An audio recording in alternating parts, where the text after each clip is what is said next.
Agora eu vou convidar a doutora Bárbara Carneiro para falarmos sobre um assunto de elevada incidência no pronto-socorro, que é sepse.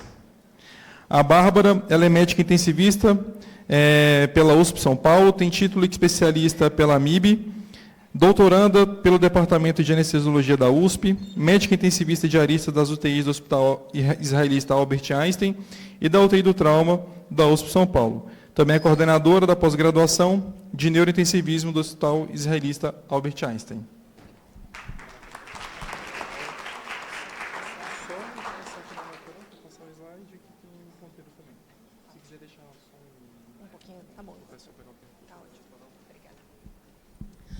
Olá, bom dia, pessoal. Acho que é a última aula antes do almoço, então a gente tem uma motivação a mais. Eu queria começar agradecendo o convite por retornar a Brasília. Eu me formei aqui, mas já tem um tempo que não atuo aqui, mas é sempre um prazer grande estar aqui de volta. Acho que tem o QR Code aí, a gente vai ter algumas interações, vocês já estão habituados aí como funciona nas aulas anteriores. E a mim coube o tema que talvez vocês mais vão ver na vida se forem atuar em pronto-socorro, em unidade de terapia intensiva. Então, esse daqui é o de 10 leitos da UTI. Vocês vão ver, e eu vou provar para vocês, que 20% a 30%, de olho vendado, você pode chutar que é disso daqui que nós estamos falando. Então, a ideia é que, se tiver que escolher um tema, que a gente vá pela prevalência. Então, os meus colegas anteriores já facilitaram, já falaram de choque cardiogênico. Aqui a gente vai falar de um choque um pouco diferente, mas também com disfunção cardíaca em algum grau. Mas é importante que vocês saibam, e a gente vai mencionar isso mais vezes, sobre a prevalência e o quanto isso é importante. Só para eu ter uma noção, quantos de vocês já, ali, na beira do leito, você tendo que tomar decisões, já diagnosticaram e trataram sepse? Tomando decisões de conduta, volemia, antibiótico, cultura, quando fazer, quando não fazer. Então, estamos no meio a meio aí. Isso é interessante, porque vocês vão ir me ajudando aí, os que já fizeram.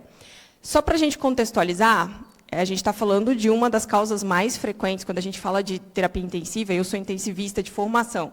Então, a gente está falando, isso aqui é o que a gente mais estuda, isso aqui é o protótipo do choque distributivo. Mas, se vocês forem ver, as referências, elas não são tão antigas assim. Nós estamos falando de 1991, 2001, 2016. Por quê? Um pouco porque a história completa da doença é modificada com o advento aí dos antimicrobianos. Então, se a gente for voltar a isso, também não é tão longe assim na história. E porque, até a gente conseguir se organizar em termos de isso atingir o mundo todo, como é hoje, isso levou um tempo. Então, em 91, a gente está falando de definição de sepse, de disfunção orgânica. Em 2001, a gente tem aí o consenso, vocês já devem ter ouvido falar, vale a pena, né, dar uma olhada nesse primeiro estudo do Rivers. E aí, em 2016, que são os conceitos que a gente vai discutir mais agora, que é o terceiro, é a atualização disso daí, mas que é a referência que a gente se baseia e que deve ser atualizada aí num horizonte de alguns poucos anos. Então, para que a gente entenda. E entenda também que o tratamento da sepse, ele é muito da porta, do emergencista, do médico do pronto-socorro, posteriormente do intensivista, mas ele é multidisciplinar. Tanto é que todos esses consensos envolvem aí abordagens por emergencistas, intensivistas, cirurgiões, né? A gente tem que lembrar do controle de foco, pneumologistas. Então, é uma abordagem essencialmente multidisciplinar. E essas aqui são as duas referências, então, essa daqui é a que eu mencionei, o Sepsis 3, de 2016, essa é uma referência que precisa conhecer, e a atualização, aí, o guideline para o manejo e tratamento da sepse e de choque séptico, que é de 2021, que também é uma outra referência que a gente vai mencionar muito aqui, que muito do que está aqui vem dessas recomendações. E aí, para a gente começar e se basear, e basear toda a nossa discussão aqui seguinte, nós temos um caso clínico. É uma mulher de 35 anos, natural de Minas Gerais, procedente de São Paulo, casada, com 2 filhos, desempregada, evangélica. A história da doença é uma paciente que, há 4 dias, começou com um quadro de disúria, polaciúria e uma sensação de não esvaziamento vesical. Apresentou, então, episódios de febre e uma dor lombar à esquerda. Mal-estar, hiporexia, nas últimas 12 horas, episódios de tontura, muito cansaço, sem alterações de hábito intestinal, sem ortopneia, sem dispneia paroxística noturna, sem edema de membros inferiores. De antecedentes, hipertensa, usava losartana. E ao exame físico, febril, uma temperatura de 38,6, hipocorada, anictérica, cianótica. Tinha no exame físico neurológico uma escala de coma de Glasgow de 14, e no exame físico aí da parte hemodinâmica, uma PAM de 62, com uma taquicardia, uma frequência cardíaca de 110. Uma ausculta cardíaca normal, com pulsos finos, extremidades frias, e um tempo de enchimento capilar de 4 segundos.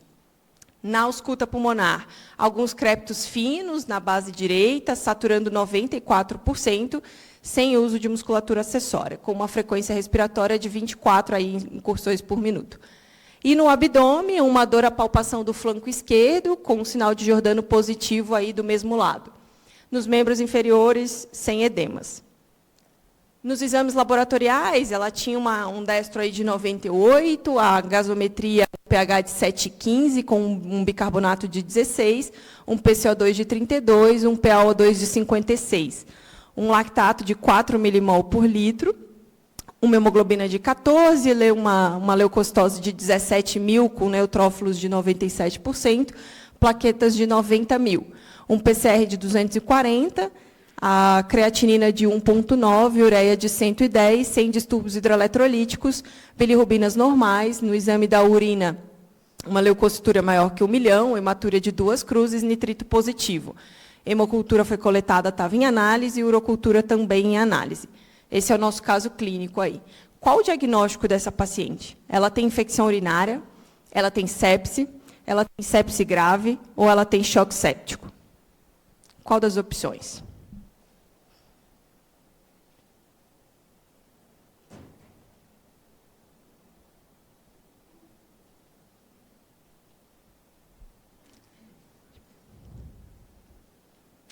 Sepse está ganhando, por enquanto. Choque séptico vem ali em seguida.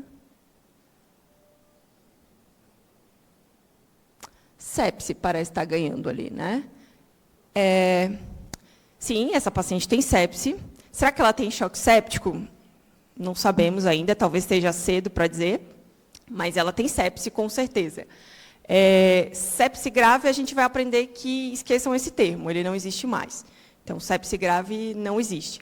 Infecção urinária, acho que ela tem mais que infecção urinária. Muito provavelmente, por toda a história que nós contamos, o foco é urinário, e eu concordo com vocês, ela tem uma infecção urinária. Mas é mais do que uma infecção urinária. Quem tem infecção urinária pura e simplesmente está tomando antibiótico em casa, às vezes indo trabalhar, fazendo as coisas, né? Essa paciente não é essa paciente. Então, sepse me parece a melhor resposta. E qual o kick-SOFA dessa paciente? Se é que vocês, né, já ouviram falar nesse... Isso é um score, a gente tem dados para calculá-lo, não é um score difícil para calcular, isso aqui não é para ficar fazendo matemática, ele é bem fácil. Mas aí, qual o kick-SOFA dessa paciente, então?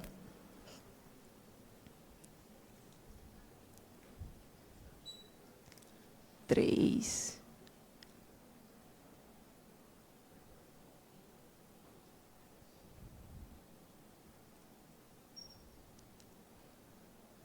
Isso aí, 3. 3 ganhou. Isso aí. Eu vou de 3 também, a gente vai explorar isso aí mais para frente, vocês vão ver se a gente está certo. Então, definição de sepse. Vamos começar pelo começo. Definição. O que é sepse? Sepse é isso daqui. É uma disfunção orgânica causada aí por uma resposta desregulada do hospedeiro à infecção. Resposta à infecção todo mundo tem, e ela precisa existir. Né? Senão a gente não trata a infecção, senão a gente não supera nenhuma infecção. Mas quando ela é desregulada e ela é capaz de gerar uma disfunção orgânica, aí sim nós estamos falando de sepse. Tá?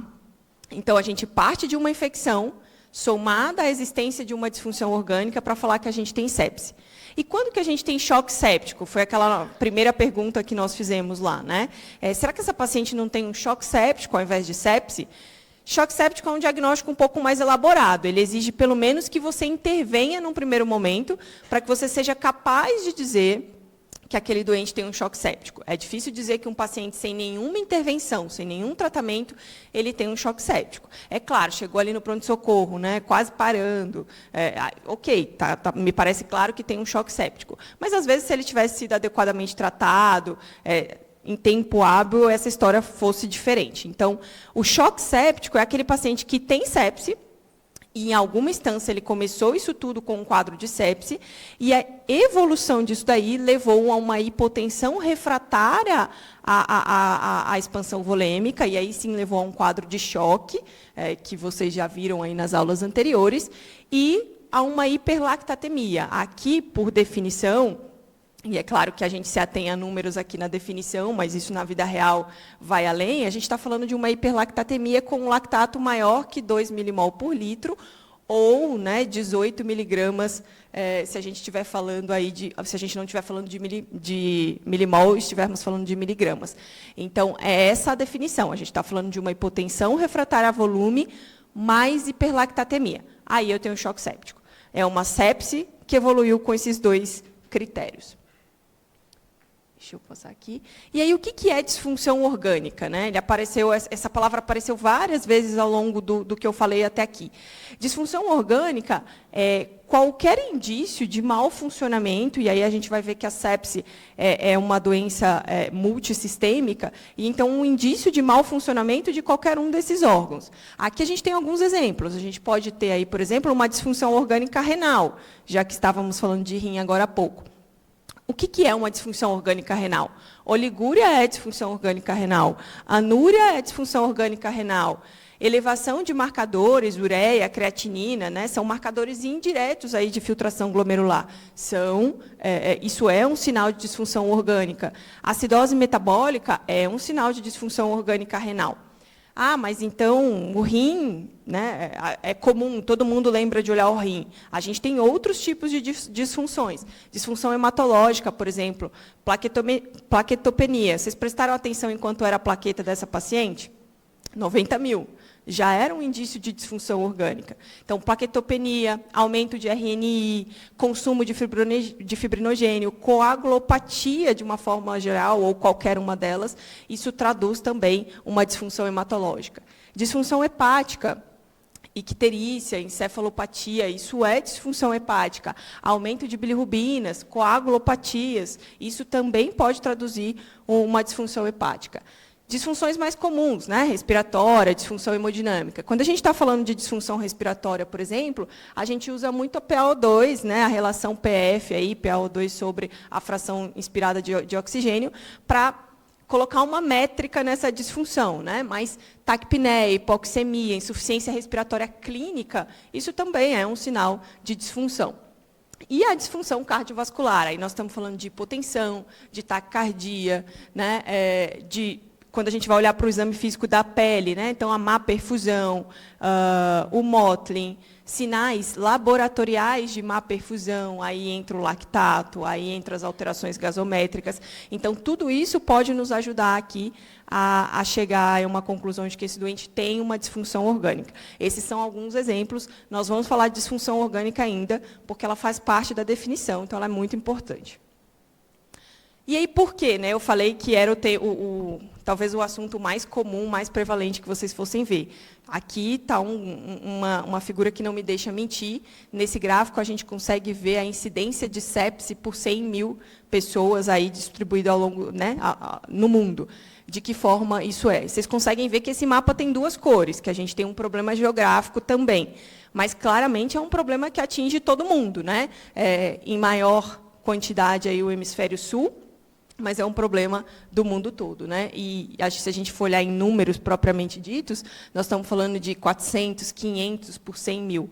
Isso é uma doença de elevada incidência. Se vocês forem pensar em doenças que levam a esses números, nós não temos tantas assim. Então, esse gráfico justifica o porquê nós estamos aqui. Aqui a gente pode ver também que nós temos várias faixas etárias acometidas. Ela também é uma doença democrática. A gente vai do neonatal, a gente vai ao idoso. Então, sepse a gente consegue ver em todas as faixas etárias. E a gente consegue ver que, se a gente compara com trauma, com outras doenças aí, a gente tem uma mortalidade. Então, ela não só é prevalente, Porque ela podia ser muito prevalente e não gerar um grande dano. Ok, precisaríamos tratar, mas a importância disso talvez ficasse um pouco menor. Mas nós estamos falando de algo que é extremamente prevalente e que leva a uma mortalidade elevada. E quando a gente fala de Brasil, esse é um estudo interessante, porque ele é um compilado aí de várias UTIs brasileiras, é de 2019, se eu não me engano, então razoavelmente recente, e são dados do nosso país, né? E mostra aqui, se a gente for ver essa linha, traduz aí o quanto a sepse representa de internação, né, de porcentagem de internação nas UTIs brasileiras. E eu não menti para vocês, nós estamos falando de 20% a 30%. Então, no seu plantão de 10 leitos, 2 a 3, você já sabe o diagnóstico. Então, e talvez vai ser o diagnóstico mais prevalente, né, que outra doença vai ter 2 a 3 leitos ali com essa mesma condição. E aqui a gente vê que, ao longo do estudo, né, só para a gente ver que é uma amostra representativa, isso é a quantidade de UTIs que foram incluídas no estudo. Então, nós estamos falando, nós não pegamos 1, 2 ou 3 UTIs com algum viés. Nós pegamos uma quantidade grande de UTIs e conseguimos ver que sepse, de fato, tem uma representação aí em termos de prevalência. E aí, quando a gente fala de mortalidade, mostrei no mundo, estou mostrando no Brasil agora.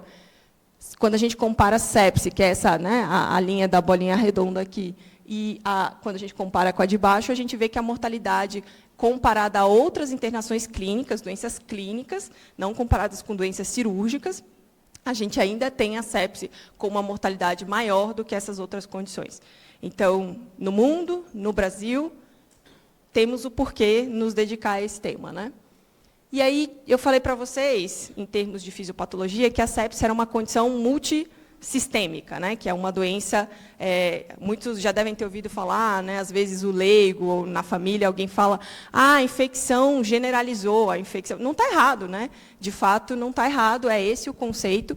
A gente está falando de uma doença multissistêmica, que vai ter todos esses acometimentos, e que são esses acometimentos, a depender do grau, né, e do reflexo que isso pode causar, que são as disfunções orgânicas que nós tanto falamos aí na definição da sepse. E aqui, acho que não é a ideia a gente se ater muito a isso, mas é importante que a gente entenda que eu falei para vocês que a sepse era uma resposta inadequada do hospedeiro, né? Porque a gente exige uma resposta do hospedeiro a um quadro infeccioso. Quando a gente não tem um equilíbrio entre resposta pró-inflamatória e resposta anti-inflamatória, quando isso não acontece na proporção adequada, e sim a gente tem aqui uma resposta pró-inflamatória, a gente vem, né, dentro dessa primeira linha apenas, a gente causa o que a gente vai ver no exame clínico, o que é a característica de um choque distributivo que vocês viram aí. Vasodilatação, aumento de permeabilidade, né, capilar, vascular, e extravasamento, perda de fluido, para o que a gente chama de terceiro espaço, ou essa redistribuição inadequada do fluido dentro do organismo. Então, é isso que a gente está falando em termos de fisiopatologia e de que forma isso se traduz no nosso exame clínico. A gente não consegue ficar medindo citocina inflamatória, a gente não consegue medir em que fase da cascata de inflamação esse paciente está. Isso é mais difícil, isso não é o que acontece na prática, na beira do leito. Mas isso daqui acontece. Vasodilatação, aumento de permeabilidade vascular, extravasamento sanguíneo, avaliação da volemia, que nós vamos falar mais para frente. Então, isso tudo é super importante e vem dessa fisiopatologia aqui. O tempo em que isso acontece também é muito variável, né? Aqui, de uma certa forma, a gente tem aí a média.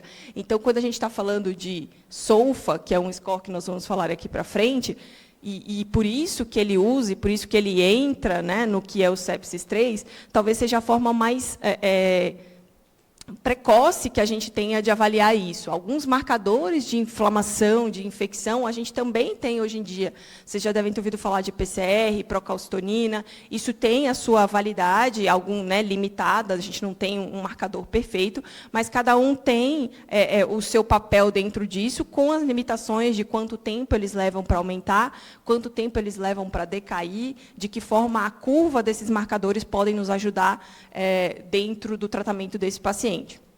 Febre, a própria febre, que às vezes é o que motiva o doente a ir ao pronto-socorro, por exemplo, né, costuma ser um dos sinais aí que a gente usa para diagnosticar, mas ela não é o primeiro. Às vezes, até aquele doente ter febre, ele já teve um monte de outras coisas, um monte de outros sinais, sintomas, que estão levando a essa disfunção a progredir, e a gente está esperando a febre aparecer para chamar aquilo de infecção. Existe sepse sem febre também, tá? Então, febre é super importante, ela é um ótimo marcador. Eu também gosto de febre, mas nem sempre ela vai existir, ou nem sempre ela vai aparecer no tempo que a gente gostaria que ela aparecesse. E aí, de novo, sepse, infecção mais disfunção. Como é que eu vou medir essa disfunção? Como é que eu vou saber que a minha disfunção cardiovascular eu posso chamar de disfunção? Que a minha alteração de plaqueta eu posso chamar de disfunção orgânica? Que a minha alteração hepatológica eu posso chamar de disfunção orgânica? A gente precisa quantificar. Existe um monte de score para fazer isso. O que aparece na classificação, e que, portanto, eu acho que é o mais interessante para a gente discutir aqui, é o score SOFA, que ele avalia disfunções orgânicas. Eu vou mostrar para vocês, a gente tem 6 domínios que são classificados, né, de acordo com a sua gravidade de alterações, para que a gente consiga pontuar e mostrar aí, a evolução desse paciente. O que a gente usa, então, para falar que um paciente tem disfunção orgânica, em termos, né, práticos, vida real, estou lá no meu plantão, um SOFA maior ou igual a 2. Então, se o meu paciente pontua isso, e eu tenho uma suspeita de que a causa dessa disfunção orgânica é por infecção, eu tenho o diagnóstico de sepse. E aqui está o score de SOFA, então. Vocês vão ver que nós temos 6 domínios, né? Respiratório, coagulação, o hepático, cardiovascular, sistema nervoso central e renal. Aquela figurinha que eu mostrei para vocês. As principais disfunções orgânicas que a gente pode ter. Elas estão graduadas, e, óbvio, aqui, né, o 0 me traduz uma ausência de disfunção, e o que a gente considera aí o funcionamento perfeito, e o 4, uma disfunção orgânica mais acentuada. E ele é simples assim, a gente vai pontuar dentro de cada um desses sistemas aonde o meu paciente está. E ele é super importante porque ele tem um valor prognóstico importante. Nós estamos falando aqui de que aumento do SOFA aumenta a mortalidade. De modo que aquele paciente que praticamente gabarita o SOFA, 24 aqui, eu estou falando de uma mortalidade maior que 90%. E isso é super importante de eu saber quando eu estou cuidando desse paciente. SOFAs menores, mortalidades menores, mas um SOFA de 10 aqui, por exemplo, eu estou falando de uma mortalidade de 40% a 50%, uma mortalidade altíssima. Então, eu preciso entender o quanto isso, e por isso que a disfunção orgânica passou a fazer parte da própria definição, porque é ela quem, em última instância, vai definir a evolução, né? Então, aqui isso é super importante. E aí nós vamos chegar no Quick SOFA, que é uma derivação disso, né? Eu acho super fácil também, ele é ótimo, vocês vão ver, a gente calculou lá o Quick SOFA da nossa paciente, acho que aqui agora a gente tem a resposta, né? Então, o que é o Quick SOFA? É a avaliação clínica, e aqui é puramente clínica, nós não estamos falando de avaliação laboratorial, então, ela tem limitações. É aquele paciente que você olha para ele, e praticamente uma olhada no monitor, você consegue calcular, por isso o Quick SOFA. Então, ele tem uma frequência respiratória maior que 22, maior ou igual a 22, alteração, né, do nível de consciência e uma pressão sistólica menor do que 100. Dados que você consegue literalmente olhando para o monitor, examinando, conversando com aquele paciente ali poucos segundos. Então, é uma coisa super rápida e super fácil de ser feita. Problema, né, o quanto eu me preocupo com isso, né? 2 ou mais, né, desses 3 fatores aqui que a gente falou estão associados a pior prognóstico. Então, Quick SOFA também está relacionado a prognóstico. Muitas vezes a gente vê as pessoas triando pacientes utilizando o Quick SOFA. Quick SOFA não é triagem, tá, gente? Quick SOFA, imagina que a gente falou agora que a febre pode aparecer depois. Então, se você espera alguém ter todas as manifestações clínicas para dizer, nós vamos pegar gente muito tarde. Então, uma sensibilidade super alta. Que você está pegando gente que já está lá no final da evolução, que já deveria ter sido tratado, que já deveria estar, às vezes, em um leito de UTI, reanimado volemicamente, recebendo antibiótico, e não está, e aí a gente está chamando ou usando essa classificação para dar diagnóstico. Quick SOFA não é para dar diagnóstico. Quick SOFA é para te denota que aquele doente é pior. Você entrou na ambulância, entrou no pronto-socorro, entrou na sala de emergência, bateu o olho, porque vocês viram que é de bater o olho. Bati o olho, o Quick SOFA é 3, esse paciente ele é pior do que o cara que tem uma infecção urinária, ele é pior do que o paciente que chegou e não tem nenhuma alteração laboratorial. Isso aqui é muito claro, mas é só para a gente reforçar que não é para usar Quicksolva como triagem. Tá? E aí, de forma prática, então, como que eu vou, né, organizar a minha cabeça para conduzir esse paciente? Eu tenho uma infecção suspeita. Né? Minha paciente chegou lá com febre, com dor lombar, com disúria, polaciúria, eu tenho uma infecção suspeita. Eu tenho um Quicksolva, que é rápido, um NILS. NILS é outra classificação que a gente usa, ela é um pouco mais complexa que o Quicksolva, então, normalmente, ela é restrita a ambientes hospitalares, avaliações de enfermaria. O Quicksolva ele é mais genérico pela facilidade, né? Então, tem um Quicksolva alterado ou um NILS alterado, eu vou avaliar a disfunção orgânica. Você vê que o Quicksolva não te exime de avaliar a disfunção orgânica? Você vai ter que avaliar a disfunção orgânica, porque você ainda precisa do diagnóstico de sepse.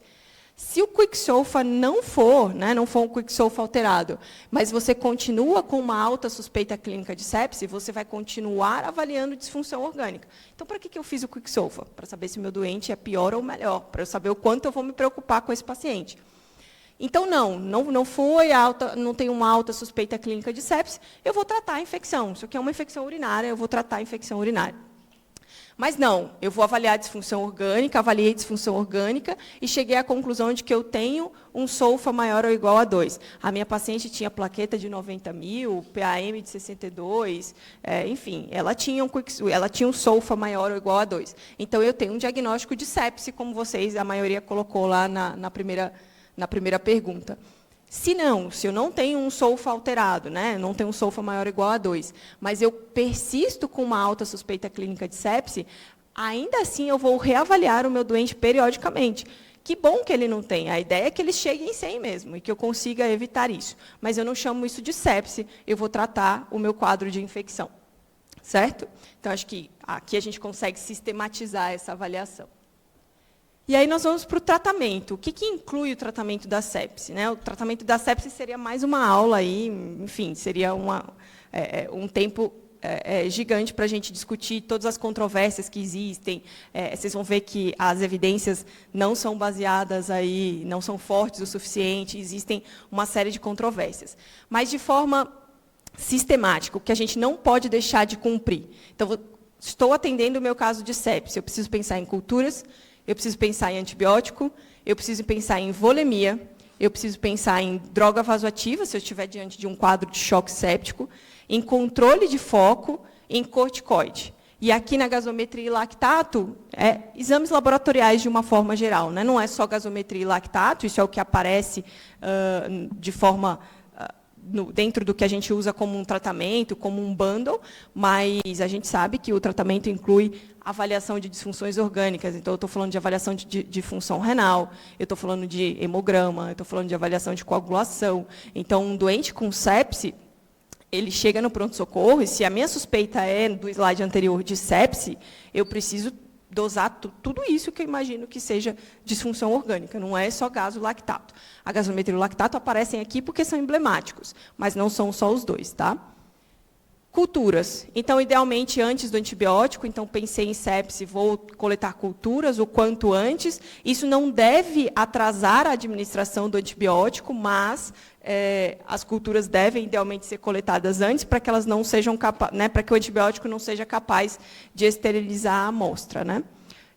2 pares de hemoculturas periféricas, idealmente, de sítios diferentes, e se o meu foco é respiratório, se o meu foco é urinário, por exemplo, foi feita a urina 1, foi coletada a urocultura, eu vou coletar culturas direcionadas para os focos aí, suspeitos, ou para o foco que eu acho que é o foco envolvido. Antibiótico.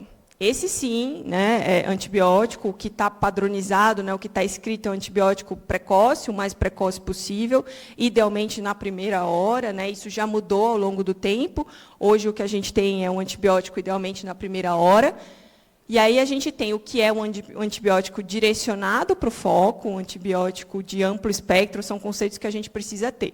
Se eu acho, como no nosso caso clínico, e parece muito óbvio que o foco é urinário, Eu preciso cobrir de forma adequada, considerando quem é o meu paciente, antecedentes patológicos, se ele esteve internado ou não, se ele frequenta serviços de saúde ou não. Eu preciso considerar quem é o meu paciente, mas, considerando o meu paciente, direcionar o meu antibiótico para o foco suspeito.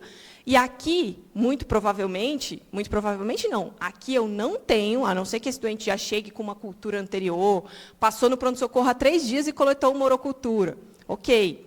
Mas a grande maioria das vezes eu não vou ter o meu agente aqui para guiar a minha terapia. Então, antibiótico de amplo espectro direcionado para o meu foco. Uma coisa é amplo espectro, outra coisa é direcionado para o foco. Comorbidades, isso é importante, né? Porque se a gente está falando de um paciente com DPOC, se a gente está falando de um doente renal crônico dialítico, de um paciente em uso de nutrição parenteral, com dispositivo de longa duração. Então, eu preciso entender quem é o meu paciente para considerar o meu antibiótico direcionado e o que é o meu antibiótico de amplo espectro para esse paciente.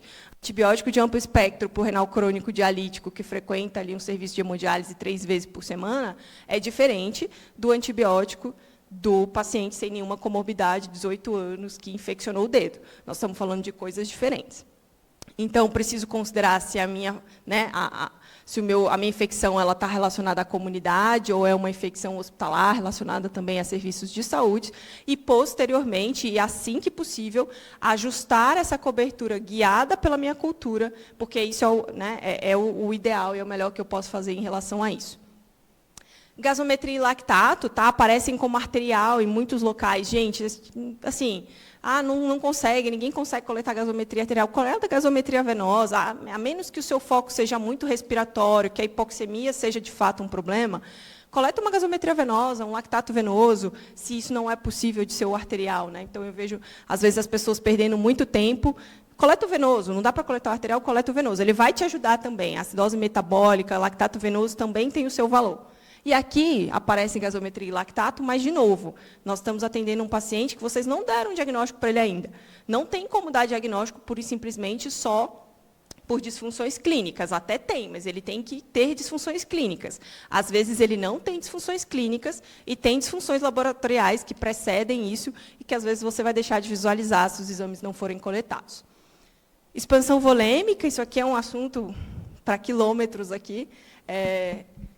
Se a gente tivesse a resposta correta, a gente não estaria discutindo isso até hoje, na verdade, né? O que a gente tem, e acho que a gente avançou muito nas últimas décadas, é uma forma de monitorizar essa expansão melhor. Hoje a gente tem dados clínicos, laboratoriais, formas de ferramentas de monitorização não invasiva. Então, a gente tem o paciente do Swan-Ganz, mas esse paciente nós estamos falando de um ambiente hospitalar, mas a gente tem o Echo Point of Care, a gente tem as ferramentas aí, os exames de macrohemodinâmica. Então, a gente tem muita coisa para nos ajudar a guiar essa expansão volêmica do que simplesmente um número 30 ml por quilo, né? Então, mas a gente não pode esquecer da expansão volêmica. Lembra que a fisiopatologia é vasodilatação, é extravasamento, é perda de volume. Então, inicialmente, de uma forma geral, e aí, obviamente, o especialista, depender de quanto recurso você tem, isso aqui pode ser variado, mas quando a gente coloca todo mundo num pacote, expansão volêmica precisa ser feita. O que, né, os guidelines sugerem são 30 ml por quilo de cristalóides, né, isso também já foi amplamente discutido, mas a sugestão atual é de cristalóide, iniciada na primeira hora e idealmente realizada aí nas primeiras 3 horas de forma adequada, porque até a partir disso daqui a gente vai conseguir ter o nosso conceito e o nosso diagnóstico de choque séptico, eventualmente, né? Porque o doente que não responde a essa expansão volêmica, ele entra lá naquele outro critério do choque séptico, da hipotensão refratária a volume, da muito provável hiperlactatemia que ele vai ter aqui. Então, de novo, o lactato entra aqui também por um conceito de chamar isso daqui de choque séptico ou não. E a reavaliação constante, isso aqui é fundamental, né? Então, será que meu paciente precisa de 30 ml por quilo? Beleza, acabou, eu não preciso intervir mais. Às vezes ele precisa de mais, né? Às vezes ele não precisa disso tudo, no meio do caminho você consegue reavaliar. Então, isso é dinâmico, né? Não dá para fazer 30 ml por quilo e achar que resolveu o problema e que tratou a sepse. Droga vasoativa, né? Hoje a gente tem aí a noradrenalina normalmente já como a primeira opção, com o seu efeito vasopressor, e aí, se a gente estiver falando de vasoplegia mesmo, segundo os vasopressores, já aparece a vasopressina, epinefrina como alternativas, né, como drogas para serem associadas, na verdade. E aqui um conceito importante de a gente também não perder o timing dessa droga vasoativa, né? A gente falou, e eu mostrei aí para vocês, antes da droga vasoativa, a expansão volêmica, porque, de fato, ela precisa ser feita. E ela deve ser feita antes da droga vasoativa. Mas nada impede que sejam concomitantes. Não precisa você ficar esperando 3, 4 horas para dizer que o seu paciente precisa de droga vasoativa. Às vezes, ele precisa de volume e de droga vasoativa. E você vai desmamar a droga vasoativa em seguida e está tudo bem. Uma coisa não exclui a outra, né? Então, a gente não pode perder tempo. Essa droga vasoativa, se necessário, deve ser introduzida o quanto antes. A PAM-alvo, né, também aqui, grosseiramente, né, considerando todo mundo 65 de PAM, mas a gente tem como individualizar isso. Se o seu paciente, por exemplo, é um cardiopata grave, tem uma IC, tem uma fração de ejeção reduzida, talvez esse não seja o alvo adequado para o seu paciente. Nós estamos falando aqui, né, de bando, nós estamos falando do que aparece nos guidelines. Dobutamina, né? Durante muito tempo a gente usou muita dobutamina em choque séptico e ela continua sendo necessária em alguns casos. A gente viu que uma das disfunções orgânicas possíveis é cardiovascular, é disfunção miocárdica, e isso pode acontecer, e se acontecer eu vou precisar de inotrópico. Mas não é para todo mundo. Tá, gente? É só se eu, de fato, tiver uma evidência dessa disfunção miocárdica, e hoje eu tenho o eco, hoje eu tenho as minhas ferramentas de avaliação microhemodinâmica, macrohemodinâmica, mais invasivamente, se for preciso, mas eu preciso ter uma evidência aí de uma disfunção miocárdica. Controle de foco. Então, nós estamos falando aqui de uma paciente com infecção urinária. Será que a infecção urinária é só da antibiótico? Será que eu não preciso ver se ela não tem uma pielonefrite? Será que ela não tem um abscesso? Será que ela não está fazendo, não está retendo? Será que eu não preciso desobstruir a minha via urinária? Eu tenho uma infecção de pele, mas às vezes tem que drenar. Eu tenho uma pneumonia, mas também tenho um derrame pleural complicado. Então, a gente precisa entender se eu não tenho um controle de foco a ser feito, porque não adianta só fazer isso tudo, dar o antibiótico, fez tudo perfeito, e não controlou o foco, muito provavelmente o sucesso do seu tratamento vai estar comprometido. Então, lembrar sempre, esse paciente tem um catéter, é dialítico, qual que é a via de diálise? Será que ele não tem uma infecção de catéter, uma infecção do catéter da nutrição parenteral? Será que ele não tem aí uma via urinária obstruída? Será que ele não tem um abscesso que precisa ser drenado? Então, precisa procurar ativamente. E corticoide, os corticoides aí estão restritos para os casos de choque séptico, aí aqui sim nós estamos falando de choque séptico, para aqueles doentes em uso de droga vasoativa. E aí a dose é a hidrocortisona, né, 200 miligramas dia, isso, né, como já foi discutido aqui, pode ser intermitente, infusão contínua, esse desmame vai acontecendo aí muito paralelo ao uso da droga vasoativa, mas a evidência é para o choque séptico, né, não saio dando corticoide para sepse de maneira geral. E aí, de modo que a gente tem o que a gente chama de golden hour, né? Aquela hora de ouro do tratamento da sepse, onde, se eu fizer tudo isso, todos esses 7 passos de tratamento, eu estou oferecendo aí o que tem de melhor para o meu paciente. E esse tratamento, então, incluiu cultura, antibiótico, exames laboratoriais, a minha expansão volêmica adequada, o uso de vasopressor, corticoide para aqueles casos de choque séptico. Eu fazendo tudo isso, eu estou dentro do que inclui aí a minha golden hour. E aí, para a gente terminar, para a nossa paciente, diante dessas informações aí que a gente tem agora, o que vocês acham que seria melhor a gente fazer por ela? Iniciar antibiótico, expansão volêmica com cristalóide 30 ml por quilo e dar corticoide. Iniciar antibiótico, cristalóide, não, essa eu já falei, né? Iniciar antibiótico e droga vasoativa, noradrenalina. Expandir, né, volemicamente, iniciar noradrenalina. Começar corticoide, cristalóide, exame de imagem e reavaliação. Está subindo um ali. Mas parece que a letra C ganhou ali, né? Início de antibiótico, concordo, né? Todas elas, inclusive, aparece isso, só a D que não, então já estaria errado. Cristalóide, expansão volêmica, lembra que essa paciente chegou hipotência, chegou com aquela série de disfunções, mas ela chegou só, ela não tem diagnóstico nem foi tratada. Então, expansão volêmica, era uma paciente que era hipertensa, né, em termos de comorbidades, não me parece ser uma grande limitação. O exame físico também não parecia ter nada muito limitante. Então, expansão volêmica, exame de imagem abdominal, nós estamos falando de um foco urinário, ela tinha uma urina 1 bastante alterada, a queixa, né, dela era toda voltada para uma queixa urinária, então, muito provavelmente, inicialmente era esse o foco, e lembra que a gente precisa pesquisar foco fechado. Então, sim, um exame de imagem abdominal é bastante apropriado. E reavaliar. Pode ser que 30 ml por quilo não seja suficiente. Pode ser que se tenha passado do ponto. Pode ser que ela precise de mais coisa. Pode ser que agora a cultura não isole nada. Daqui 2 dias, daqui 1 dia e meio, você já tenha alguma sugestão. E aí, ajustar antibiótico, rever o tratamento, né, reavaliar qual é o plano a todo tempo. Isso também é importante. Era isso, gente. Obrigada.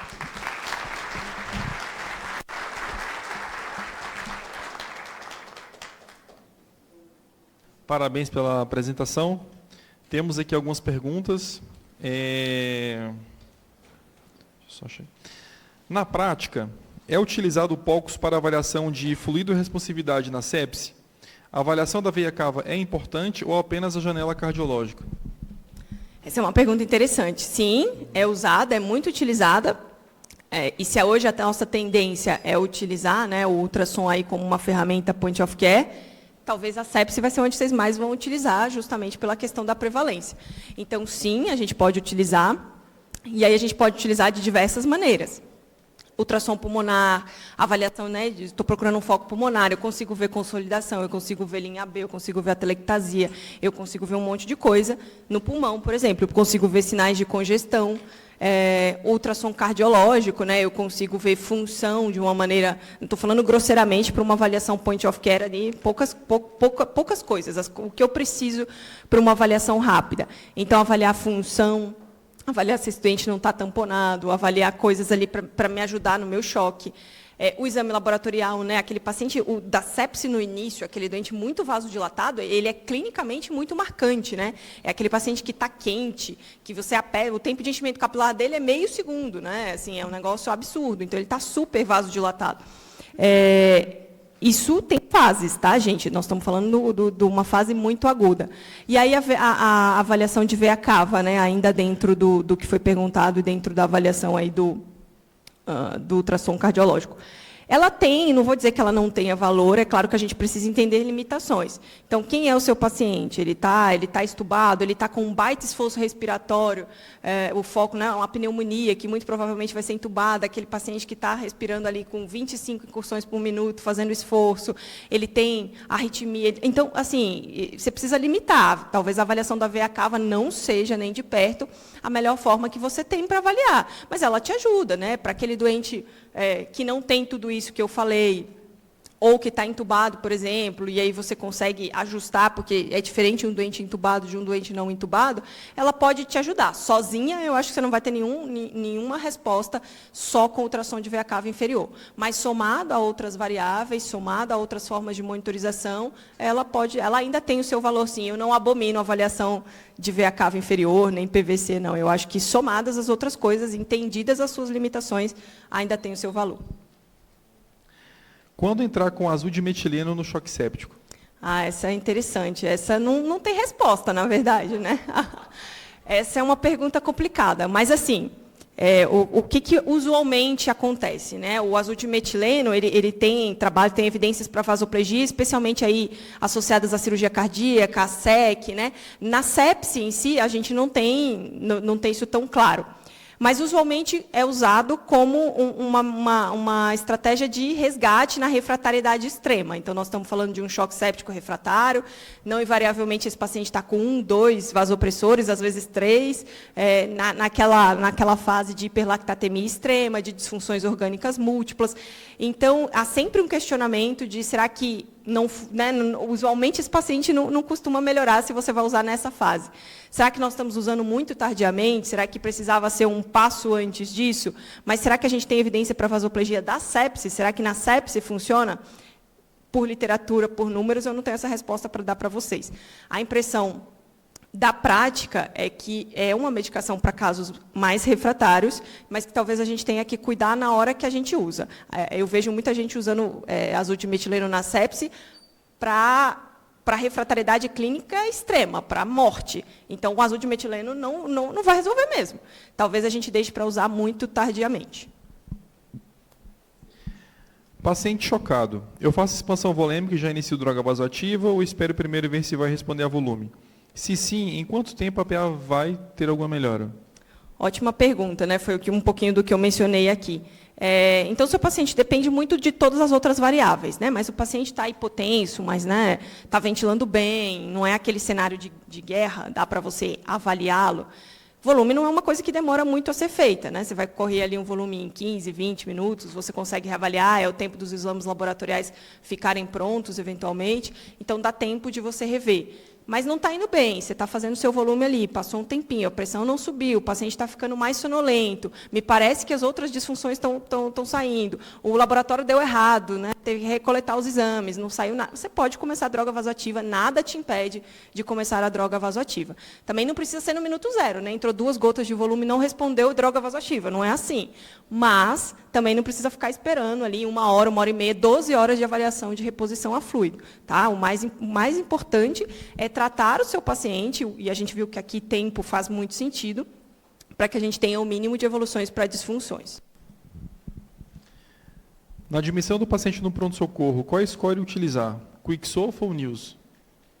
Quicksolve, mais fácil, mais fácil. O NIUS a gente costuma usar muito em enfermaria, inclusive no Einstein a nossa avaliação é o NIUS para avaliação de TRR na enfermaria. Mas aí eu acho que exige um olhar um pouco mais apurado, exige talvez continuamente conhecer o doente, vale muito comparar o NIUS de 1 hora com o NIUS de outra hora.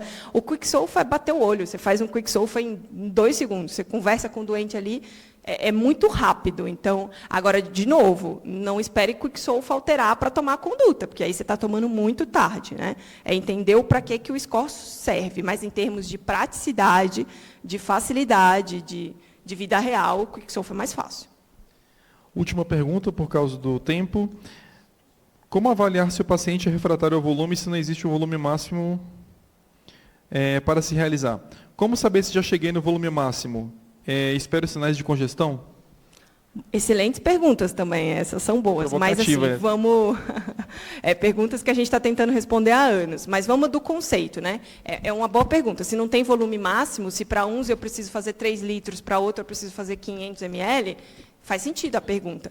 Mas o que é responsivo a volume? Então, vamos voltar no conceito. O que é responsivo a volume? É aquele doente que aumenta débito cardíaco quando eu faço volume. Então, é isso que eu preciso buscar. É essa a resposta. Então, quanto de volume? Não sei. Nós vamos ter que ver na prática. Enquanto o seu doente tiver ganho com o volume que você está fazendo, e esse ganho é ganho de débito cardíaco, aí tem literaturas que variam. Vocês vão achar de 10% a 20%, dependendo da literatura. Mas se eu tenho ganho de débito cardíaco, quer dizer que o meu doente é fluido responsivo. Pode ser com 1, com 2, com 3, às vezes 4, 5. Vocês já cuidaram de doente grande queimado? 10, 15, 20 litros de volume. Depende de quem é o meu paciente, depende de qual que é a doença, depende do que está acontecendo. E qual que era a última? Era a quantidade e... se eu espero a congestão. Não, a ideia é que a gente não chegue na congestão, na verdade, né? Tentar usar todas essas ferramentas para não chegar nesse estágio extremo, né? Porque quando a gente chega no edema agudo de pulmão, no membro inferior direito empastado, a gente já passou do timing muito tempo, né? A gente quer prever isso, a gente quer antever as situações. E é por isso que a gente usa todas essas formas de monitorização que a gente falou aqui. Não que isso seja simples, mas a ideia é que você faça a ressuscitação volêmica para atingir o seu alvo, que é o ganho, a otimização do débito cardíaco, sem efeitos colaterais, que é a congestão. Isso é o de livro, né? Se fosse fácil fazer na prática, a gente não estava tanto tempo discutindo. Muito obrigado. Parabéns pela apresentação.